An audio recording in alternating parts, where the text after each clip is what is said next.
Hello, and welcome to Nailing It Down, a product of Humblot. And today, in our continuing series to give context for the sociological and political economic thought of Germany in the late 19th and early 20th century, we continue our discussion and explanation of the German historicist school of economics.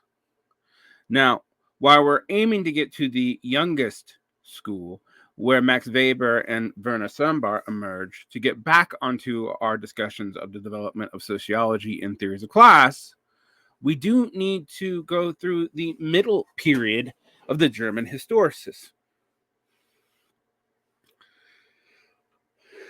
The German historicist economic movement had begun as a reaction against the natural law philosophies and deductive and mathematical takes of English political economy. And we'd already talked about Roscher's periodization and the developments in law, legal theory, and Hegel. But in addition, and maybe more importantly, we also have to deal with the fact that the historicist school did also have a normative program, which really became more important in the middle of the 19th century. Now, this is really personified in the figure of Gustav Schmoller, who was Werner Sombart and Max Weber's teacher, I believe. The younger school really emerged in the 1860s, 1870s, and 1880s. And its historical context is actually kind of important. When it really becomes to dominate is during the 1871 Franco-Prussian War and the completion of German unification. So the younger school, paradigmatized by Gustav Schmoller, was also attended to by Adolf Wagner and Lujo Bertagno. I actually don't know how to say his first name, given that he was not German. And several other people, and this is considered when the historical school was the most confident. The younger school dropped any relationship to positivism or the limits of historical periodization and the differences between norms and description. And in fact, they claimed that the economics and law were both normative disciplines. So they're about what should be, not just what is, and should be engaged as a tool for forging governmental policy and business economics. History exists to provide illuminations for particular problems for them, so they did not so much limit themselves to the idea that they should be describing historical periods with absolute empirical rigor, as in the older historicist school, but also that they should be forming new social thought. Now, if this sounds like it might lead to sociology, you're correct. They came up with something called the social politic, and indeed, many of their leaders, including Gustav Schmoller, were actually often insulted as the armchair socialist. Now, socialist here, however, does not mean socialist in the sense that it did in France or that it did in the post-Marxist term. Socialist here meant social thinker and someone interested in social politics. A lot of the economic work out of the Society for Social Policy, led by the armchair socialist, were actually considered the work of relatively conservative economists of the corporatist state industry labor nexus. So even before this develops in the early 20th century as a platform of, say, fascist thought or out of Catholic thought and distributism, you have this conservative corporatism that sees that the state, industry, and labor should all be equal in a kind of social compact that maintains the nation. And remember, Germany is just now becoming a unified nation. And so a lot of what the social political end of the historicist school aimed to do was come up with a politics for Bismarck's policies. Now, there are a lot of key things here. And in fact, Schmoller, as the leader of the younger historical school, is really known for a couple of things. One, for having a sixth featured approach to economy. Schmoller thought that the state and its institutions were the single most important factor for determining economic activity. We can also see this having an influence on people like Knapp and the neo-chartalists, are the state school of money.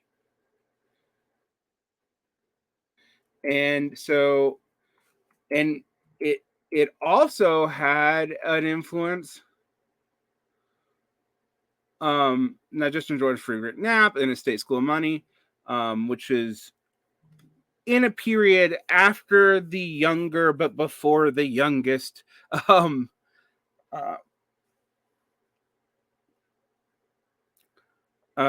periods of the historical school, but also what one sees in Gustav Schmoller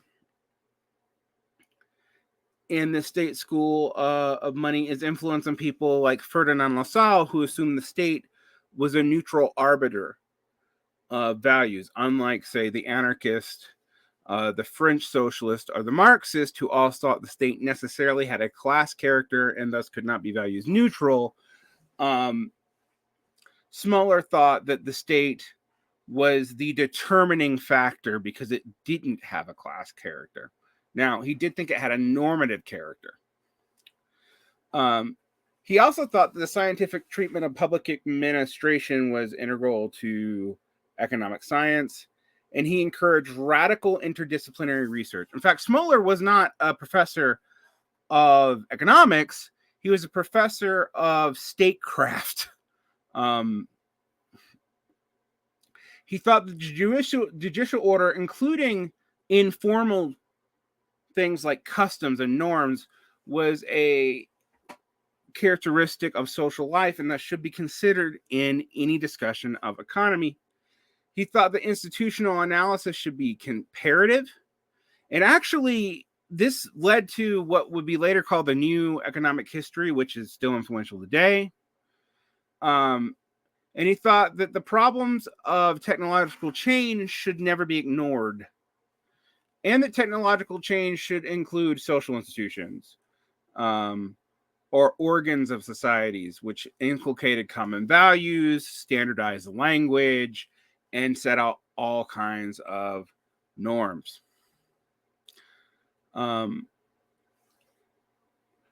And Schmoller was not completely dismissive of, say, English political economy. Schmoller actually had a pretty positive view of, say, Adam Smith's concept of sympathy and moral sentiments, for example, and thought that that should be re-inculcated into economy. Schmoller thought that markets had no inherent rules and that competition had no inherent tendencies. This is actually different from both the English political economist, neoclassical economist, and Marxist. That it was an artificial arrangement supported by moral, physical, and economic sanctions of collective action. Schmoller did not assume that markets free of transaction costs would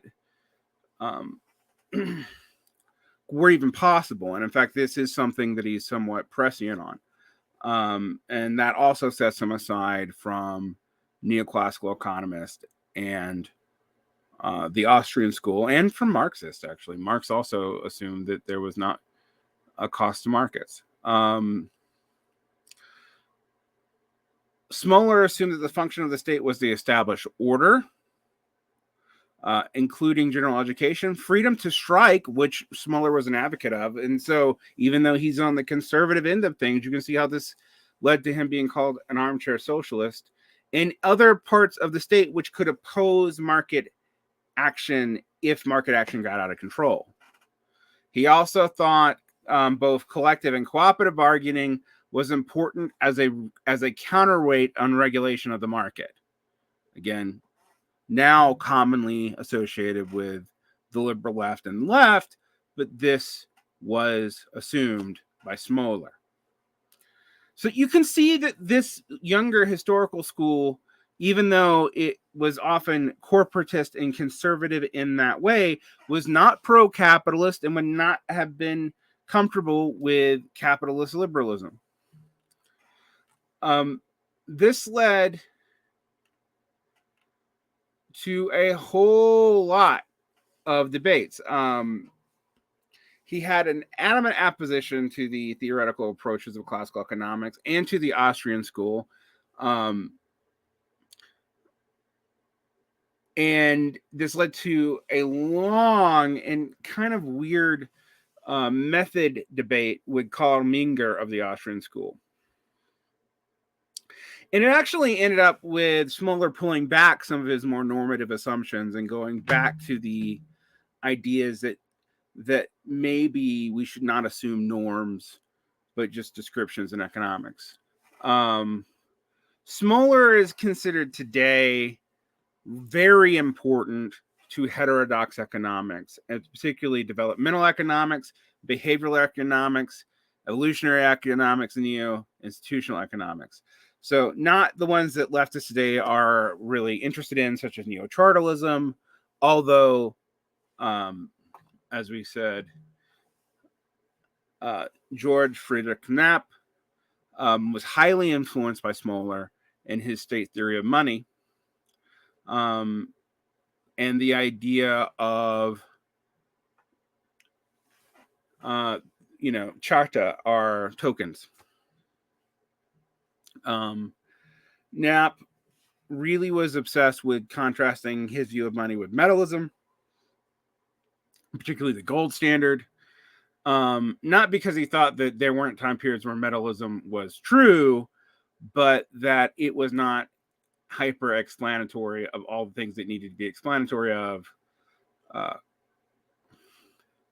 for money, and that even metal money was dependent on the state. Adam Smith and classical economists in general have followed Rousseau and Kant's view that the sole purpose of the state was protection of the members of community from violence and fraud. This will come back in later historicist schools because, like I told you before, when we had our discussion of Max Weber, that Max Weber thought that the state was a monopoly on violence that was largely instigated for protective reasons. However, the German historicist school from Schmoller forward, with the younger school, thought the state was actually to not merely protect law and order, but was to instantiate and maintain national and civic culture.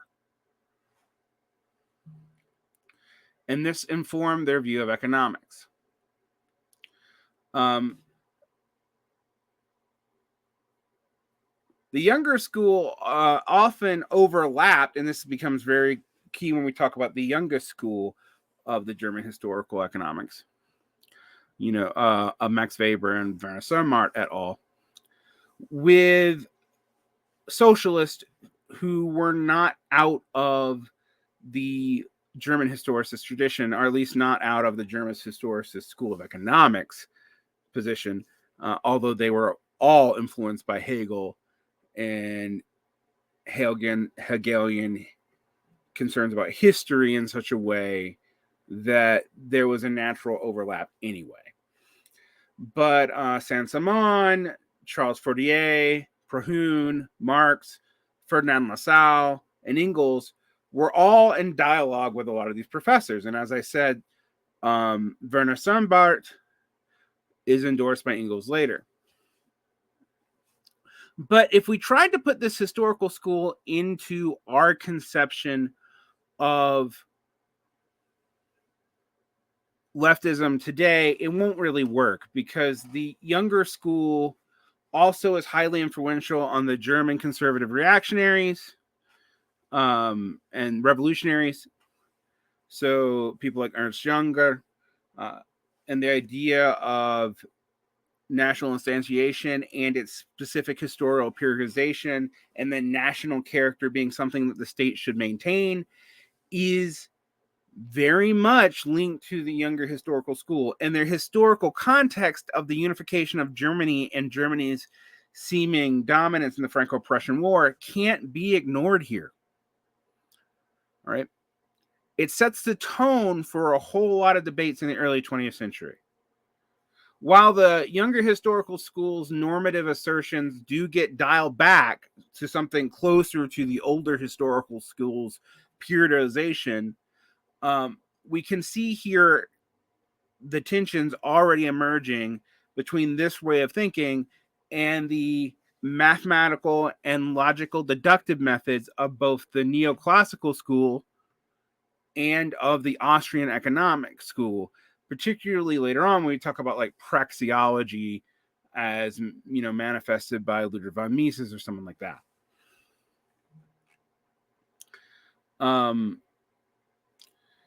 The German historical school, but the younger thing, thought that the economics had to be moral. All right. The thinker Schaffel, who was often in dialogue with the German historical school, and Schmoller himself a little later, came with 3 principles in organization that had to be considered for any valid political economy. One is that it had to be in the personal interest of individuals. So that sounds like, you know, liberal British political economy. 2, it had to be in the general interest of society. But unlike, say, Adam Smith, they didn't assume this was automatically going to come from the first. And 3, it had to be based off benevolent impulses.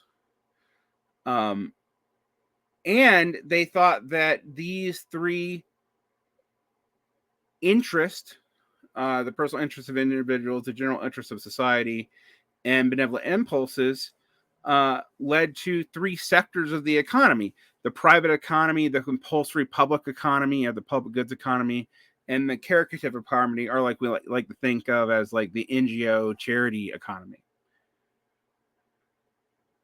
So the actions of private interests, according to the School of Economics, could not be limited to individuals.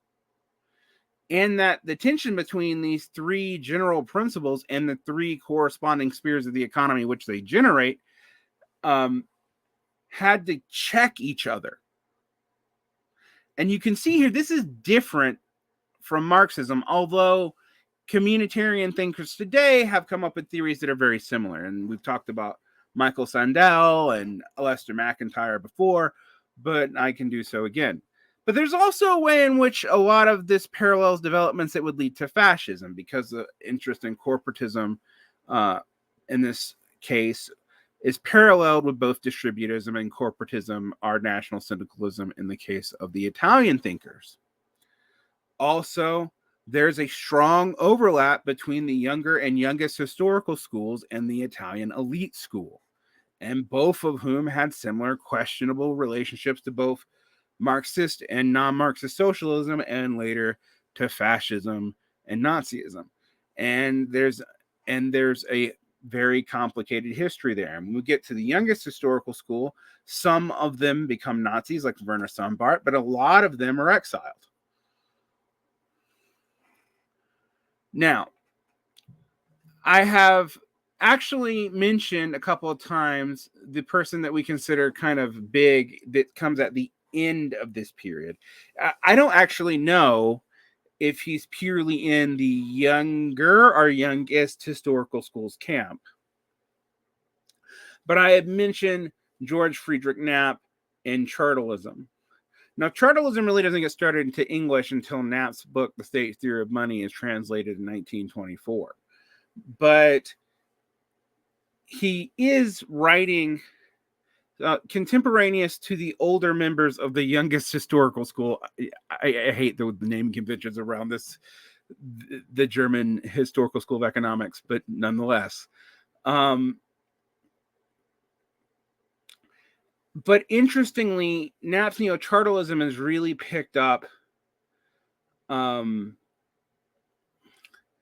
in Alfred Mitchell Innes,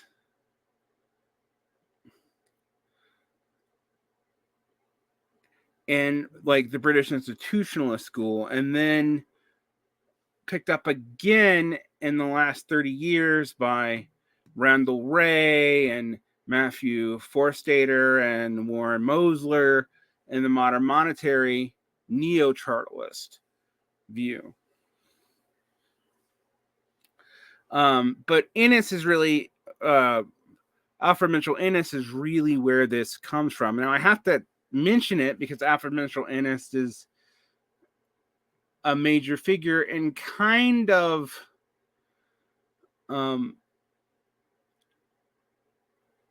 someone who becomes important in talking about legal theories around banking, and was a interlocutor with John Maynard Keynes, but was largely sort of forgotten until the last 30 years. His major work, which overlaps with Charles Knapp's, overlaps with this period of the end of the younger and beginning of the youngest historical school in Germany, and kind of represents co-developments of similar ideas. Okay, there's a lot here, and I realize that I'm covering at a very broad spectrum. I highly suggest you check out the notes in this one, and read up on Gustav Schmoller, and to a lesser degree on George Friedrich Knapp, to learn how this really led to many of the things that we consider heterodox economics now. But you will notice that like certain trends in economics, even to behavioral economics, evolutionary economics, which were popular like say a decade ago, really do go back to this too. So in this German historicist, we're seeing all kinds of things emerge. Now, this is not the same thing as historical materialism and dialectical materialism. This comes out of Hegel. It's from the kind of practical implications of Hegel in statecraft. And it is developing in dialogue with and convergent with Marxian and Lassallean socialism, and it influenced Lassalle directly, and it was influenced by Marx. But until we get to the youngest, you don't have a lot of people who actually come explicitly out of Marxist political parties or political movements. This is before that. I hope you find this somewhat helpful. This was the one that I thought was the hardest to present in this kind of format. I'm going to recommend the German historicist tradition from Oxford University Press from 2011 by Frederick Beiser. And After Hegel, German Philosophy from 1840 to 1900, and The Genesis of Neo-Kantianism. Actually, I could recommend a whole lot of Frederick Beiser books to give you the philosophical and intellectual backgrounds here and how this developed. The most important book out of that list is the German historicist tradition. Like and subscribe, hit the bell. You come back here, get what you need to know. Next time, we're going to talk about the youngest German historical school, and we're going to meet some figures we've already met, like Max Weber, and build up to going back and talking about early 20th century, late 19th century sociology, and build up to discuss people like Werner Sombart and Thorsten Veblen in America. Have a great day.